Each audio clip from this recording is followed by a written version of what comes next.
வணக்கம் மக்களே. தென்னையை வச்சவன் தின்னுட்டு சாவான், பனையை வச்சவன் பார்த்துட்டே செத்துருவான் என்னும் பழமொழி போல நம் முன்னோர்கள் பனை மரங்களை நமக்காக விட்டு சென்றுள்ளனர்.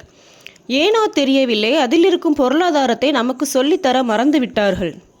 என் அம்மா சொல்லுவாங்க, சொந்த பனையில் பதநீர் இறக்கி வீட்டிலே கருப்பட்டி காய்ச்சி கூழ்ம நிலையில் இருக்கும்போது சாப்பிட்ற சுவையே வேறன்னு. அவருடைய பிள்ளையான எனக்கு பதநீர் எப்படி இறக்குவார்கள், கருப்பட்டி எப்படி காய்ச்சுவார்கள் என்பது கூட தெரியாது. ஒரு தலைமுறைக்கிடையே இவ்வளவு மாற்றம் என்றால் அடுத்த தலைமுறையின் நிலைமை சற்று கேள்விக்குறியாகவே உள்ளது. ஏட்டுச் சுரக்காய் கறிக்கு உதவாது என்ற சொல்லுக்கேற்ப ஏட்டுக்கல்வியை கற்ற நாம் ஏனோ நடைமுறை கல்வியை கற்க மறந்துவிட்டோம். பனை மரத்தில் கிடைக்கும் பொருளாதாரத்தில் நாங்கள் செயல்படுத்துவது கிழங்கு மட்டுமே. முடிந்தவரை எங்கள் பிள்ளைகளுக்கு சொல்லிக் கொடுக்க வேண்டும் என்பதற்காக நானும் என் கணவரும் இணைந்து கிழங்கு உற்பத்தியில் ஈடுபட்டு எங்கள் குழந்தைகளுக்கு அதில் ஆர்வத்தை வர வைக்கிறோம் வருடந்தோறும்.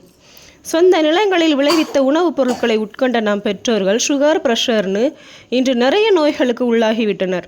எந்த காய் எந்த செடியில் விளையும் என்பதே தெரியாமல், நாம் சாப்பிடுற உணவு எப்படி விளைவிக்கப்படுகிறது என்பது கூட தெரியாமல் உண்ணும் நம்முடைய நிலைமையை யோசித்தால் என்ன சொல்லனே தெரியல.